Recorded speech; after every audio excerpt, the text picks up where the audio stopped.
countries that utterly destroyed their biodiversity for the sake of development force other developing countries to abide by standards of environmental care that they dismissed.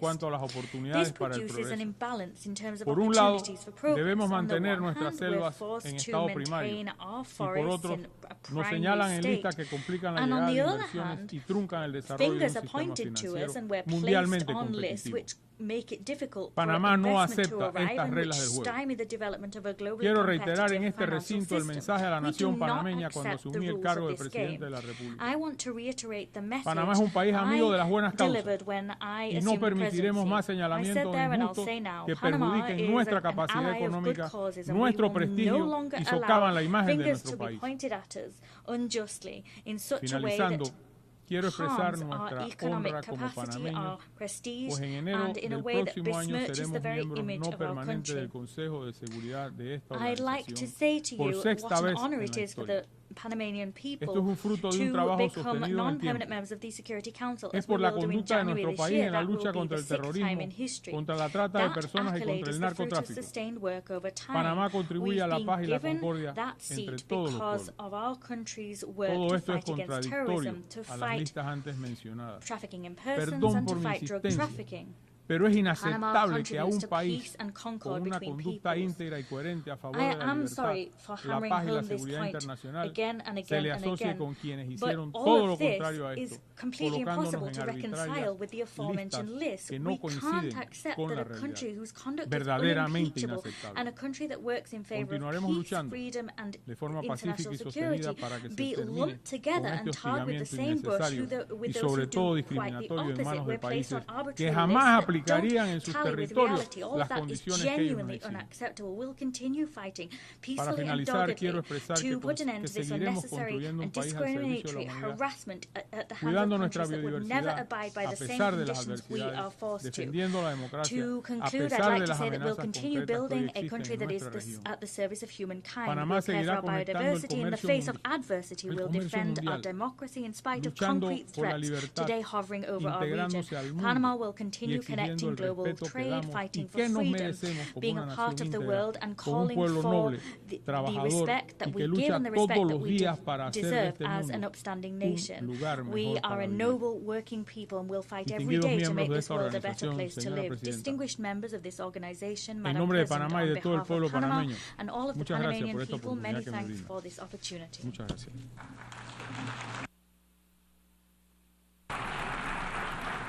On behalf of the Assembly, I wish to thank the President of the Republic of Panama.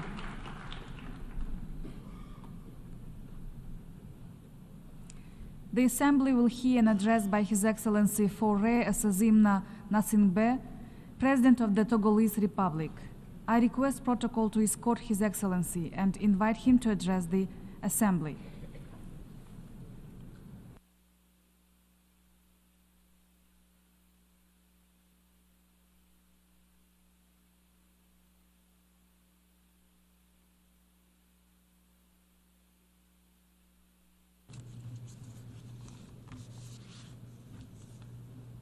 Monsieur le Président, Presidents, Excellences, Mesdames et Messieurs les chefs d'État et de gouvernement, heads of state and Monsieur le Secrétaire général des Nations Unies, Secretary General of the United distingués Nations, invités, Mesdames et Messieurs, distinguished guests, ladies and gentlemen, l'histoire des Nations the history Unies of the United Nations est celle de la confiance is one dans des of réponses collectives aux trust crises in les plus graves. collective responses to the most serious Mais chacun d'entre nous crises.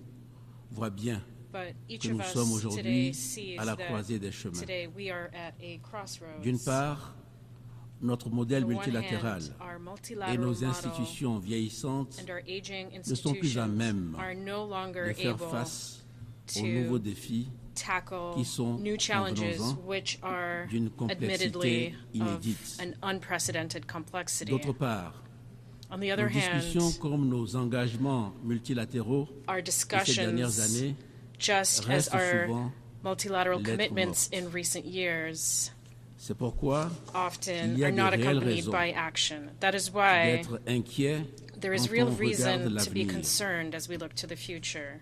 Inquiet pour le futur de notre Concerned planète for the future of our qui est planet, traversée par des crises complexes. which is ravaged by complex crises. Inquiet pour le Concerned futur de notre jeunesse for the future of our youth, au vu des défis dont elle given hérite. the challenges Je pense that bien sûr young people will d'abord aux inherit. défis environnementaux. And of course, I refer first and foremost to Inquiet, environmental enfin, challenges. And pour finally, le futur de nos concerned about the institutions future of our qui ne sont institutions, pas adaptées which are aux not réalités adapted to contemporaines current et realities qui ne remplissent plus and which leurs no longer promesses. fulfill their promises. Nous n'avons donc pas le choix.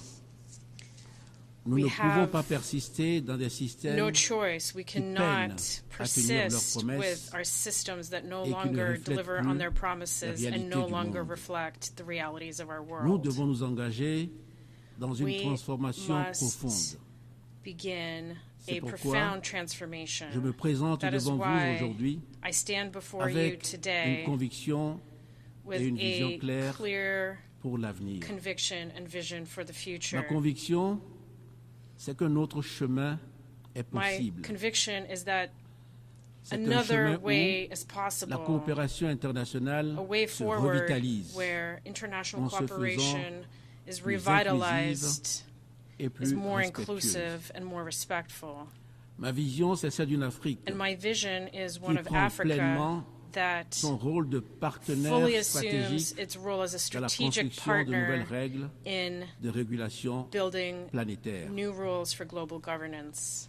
Ma première observation est que mon pays, le Togo, My regarde first vers l'avenir observation avec espoir et is that détermination. my country, Togo, looks to the future with Au hope and Togo, nous travaillons à un determination. In développement Togo, qui doit être durable, we are working on a mais type of aussi development that will équitable be et sustainable inclusif. but also equitable and Pour inclusive. cela, nous savons qu'il nous faut bâtir We know un that in État order to fort, achieve this, we must visionnaire build et a protecteur. strong, visionary Nous le faisons en state tant that que ensures nation, protection. We parce are que c'est doing this notre as a nation responsabilité envers because les this générations is actuelles our et futures. responsibility towards current Cela and future passe generations. Par des investissements This massifs requires dans nos large-scale systèmes investments d'éducation et de santé. in our education and healthcare systems. Cela passe par la This réduction de la requires fracture numérique. reducing the digital divide. Cela passe aussi par notre engagement And this dans la also transition requires écologique a commitment to an comme par notre environmental action transition en faveur de as well as l'égalité des action genres. in favor of gender equality. Ma deuxième observation, c'est que My second observation regarder vers l'avenir aujourd'hui, is that c'est regarder today, vers looking l'Afrique. to the future means looking to Notre Africa. continent n'est plus seulement une région en Our développement. continent is C'est tout simplement no le longer prochain just a moteur developing de region, la it is croissance also mondiale.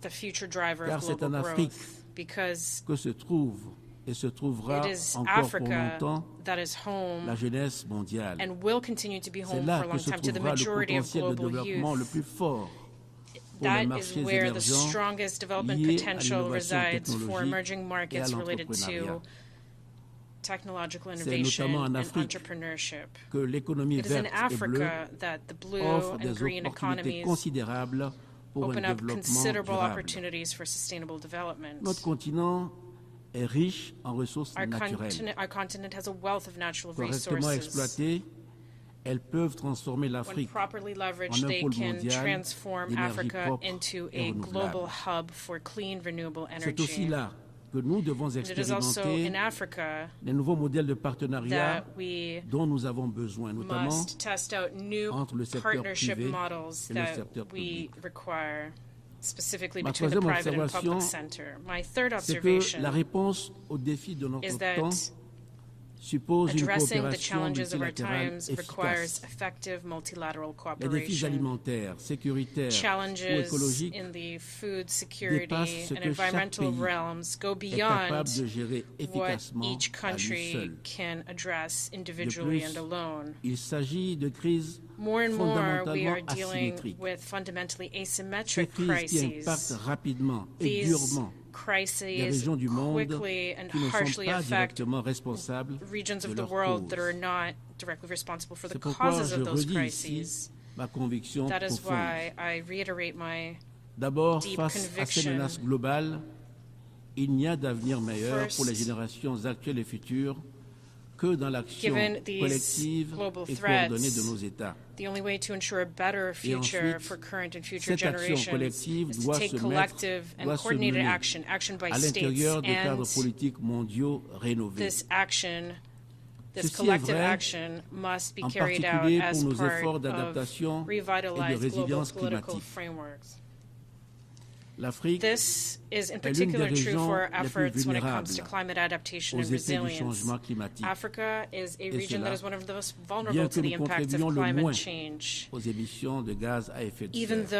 though Africa as a continent contributes the Les least effets to greenhouse gas délétères emissions, en Afrique du changement the climatique harmful impact en of termes climate de change sécurité seen in Africa in alimentaire terms of food et ses security conséquences migratoires and the ne peuvent plus migration être challenges sous-estimées. that this causes cannot be Si nous n'y veillons underestimated. pas, la question we do environnementale nothing, sera à l'origine The de grandes vagues de migration issue vers le nord, of the ce qui, à environment will l'évidence, lead to en major fait un waves sujet of commun. migration towards the north, which Mais ce besoin d'action is collective clearly est something vrai that aussi is a common du concern. défi de la paix et But de la this need sécurité. for collective action is also true when it comes to the Et ce challenge of défi non peace and plus security. ne peut pas être, And ne that peut plus challenge être le fardeau des seuls Africains. Also a burden that can no longer be En carried by Afrique de l'Ouest, Africans alone. nous In faisons Western face Africa, we aux menaces persistantes du face the terrorisme. persistent threat of Selon terrorism. moi, In my view, la réponse repose the sur answer une to combinaison de dialogue requires inclusif, a de réformes combination of sécuritaires inclusive et dialogue, d'initiatives de security développement reform, économique and economic pour development éradiquer initiatives that les causes would profondes de la violence. address and eradicate the root causes of Mais violence. nous ne résoudrons pas tous ces défis seuls. But we cannot tackle all of La these coopération challenges multilatérale alone. est nécessaire pour Multilateral faire face cooperation à cette is menace necessary collective. in order to face this collective Nous le threat. savons tous, We all le know développement, that la development, transition climatique comme la sécurité the climate sont transition and devenus des security sujets qu'il faut aborder have all de become façon issues multilatérale. that need to be Mais tackled pour in cela, a multilateral manner. il faut d'abord réinventer But to do notre this, modèle de we coopération must internationale. first Et ceci me conduit refashion our model à for ma dernière international observation. cooperation. And this brings me to my last Il n'y aura pas de observation. coopération internationale We renforcée cannot strengthen sans un international nouveau cooperation modèle de without partenariat a new model for plus équitable partnerships that is more et plus respectueux equitable des États africains. and more respectful Nous towards avons un African besoin states. urgent de We réinventer le urgently modèle du need multilatéralisme to pour rééquilibrer les rethink our efforts model of dans la coopération multilateralism in order internationale. to rebalance efforts Dans ce cadre, in the context of international notre continent cooperation. l'Afrique And in mérite that une attention context, our particulière. continent, Africa, deserves particular Tout d'abord, attention. il faut davantage de respect First of all, et de dignité pour les États africains there needs to be sur more la scène respect, internationale.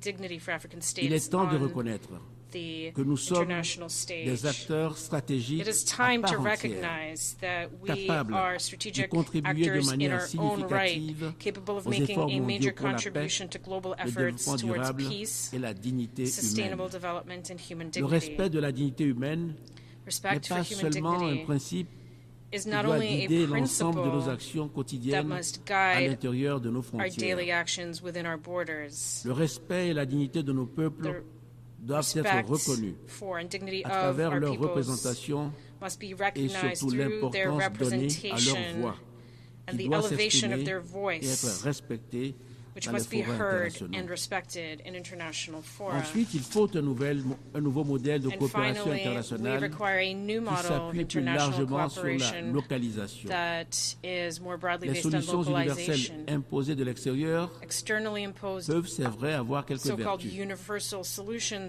mais elles n'ont can, que it très is true, have some partiellement fait advantages, leurs preuves. but they Malgré les do efforts not de ces always dernières work. années, Despite l'aide the internationale efforts made reste in trop souvent recent years, déconnectée international aid des often besoins et des remains capacités d'agir des disconnected populations qui en from the bénéficient. needs and the capacities of the La populations that localisation doit receive this être aid. un engagement profond Localization must be à a reconnaître l'expertise locale major en permettant commitment aux États to de jouer recognize leur local rôle dans la expertise while allowing définition des states priorités et la to mise play en their œuvre des rightful role in programmes. defining priorities and implementing Le Togo est programs. résolu à être un acteur de premier plan dans cette Togo is transformation. resolved Je to lance un appel à tous play les a acteurs leading role in this internationaux transformation, pour qu'ils and I call soutiennent on all une international coopération stakeholders plus to équitable et respectueuse. support a more Excellences, equitable and Mesdames et respectful Messieurs, cooperation. l'Afrique est Excellencies, prête. ladies and gentlemen, Elle est prête Africa à jouer le is rôle ready. qui lui revient sur la It scène is ready internationale. to play Mais elle its aspire rightful role on the à être international respectée, stage, but seeks to be et soutenue respected, dans les efforts de listened manière to, équitable. and supported in its Ensemble, efforts in an travaillons à equitable construire way. un monde Together, où let us chaque work on nation, building a world where chaque each individu nation peut vivre avec and dignité, each individual en can live harmonie in avec les dignity, autres in et harmony avec notre with planète. others and Je vous remercie. with our planet. I thank you. On behalf of the Assembly, I wish to thank the President of the Togolese Republic. The Assembly will hear an address by His Excellency Bassirou Diomaye Diakhar Faye, President of the Republic of Senegal. I request protocol to escort His Excellency and invite him to address the Assembly.